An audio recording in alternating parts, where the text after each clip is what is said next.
എല്ലാവർക്കും നമസ്കാരം. ഇന്ന് വെള്ളിയാഴ്ചയാണ്. ലക്ഷ്മി ദേവിയെ പ്രാർത്ഥിക്കുന്നതിന് വളരെ ഉത്തമമായ ദിവസമാണ് ഇന്ന്. സമൃദ്ധിയുടെയും ഐശ്വര്യത്തിൻ്റെയും ദേവതയാണ് ലക്ഷ്മി ദേവി. ദേവന്മാരുടെ ഇടയിലെ ധനസമ്പത്തിൻ്റെ യജമാനനാണ് കുബേര ഭഗവാൻ. കുബേരനെയും ലക്ഷ്മി ദേവിയെയും പ്രീതിപ്പെടുത്തുക എന്നതാണ് നമ്മുടെ ആവശ്യം. അതിനായി ഈ ദേവതകളുടെ മന്ത്രജപ പ്രാർത്ഥനകളിലൂടെ അനുഗ്രഹം പെട്ടെന്ന് തന്നെ നേടാനാവുന്നതാണ്. ഒരേ ഒരു കാര്യം മാത്രമാണ് മറക്കാതെ ഓർക്കേണ്ടത്. കുബേരനെ പ്രാർത്ഥിക്കുമ്പോൾ ഓം നമഃശിവായ ചൊല്ലി പ്രാർത്ഥിച്ച ശേഷം മാത്രമേ കുബേര മന്ത്രങ്ങൾ ജപിക്കാവൂ. കാരണം കുബേരൻ ശിവഭക്തനാണ്. ശിവനെ പ്രാർത്ഥിച്ചും പൂജിച്ചുമാണ് കുബേരന് ഇത്രയ്ക്കും സമ്പത്തുണ്ടായത്. അതുകൊണ്ടാണ് അങ്ങനെ പറയുന്നത്.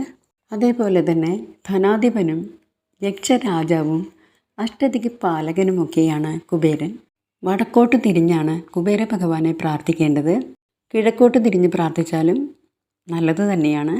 ഓം നമഃശിവായ ശേഷം കുബേരനെ പ്രാർത്ഥിക്കണമെന്ന് ഓർക്കേണ്ടതാണ്.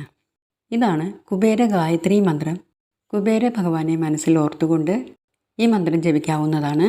ഓം യക്ഷരാജായ വിദ്മഹേ വൈശ്രവണായ ധീമഹി തന്നോ കുബേര പ്രചോദയാത് എന്ന മന്ത്രം ഏത് സമയത്തും നിങ്ങൾക്ക് ജപിക്കാവുന്നതാണ്. രാവിലെയോ വൈകിട്ടോ നമ്മൾക്ക് പറ്റുന്ന സമയങ്ങളിലോ ഒക്കെ തന്നെയും നമ്മൾക്ക് ഈ മന്ത്രങ്ങൾ ജപിക്കാവുന്നതാണ്. ഇതുകൂടാതെ തിങ്കളാഴ്ച, വെള്ളിയാഴ്ച, പൗർണമി, നവമി, പഞ്ചമി ഈ ദിവസങ്ങളിലും നിത്യേനയും തുടർച്ചയായി ജപിക്കാവുന്നതാണ്. മഹാലക്ഷ്മി ധ്യാനം.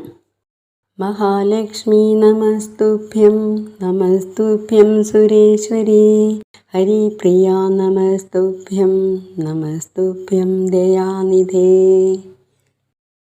ഈ മന്ത്രങ്ങൾ നിത്യേന ജപിക്കുന്നത് വഴി അളവറ്റ ധനസമ്പത്തും അളവറ്റ ധനാഭിവൃദ്ധിയും ഐശ്വര്യവും ഉണ്ടാകുന്നതാണ്.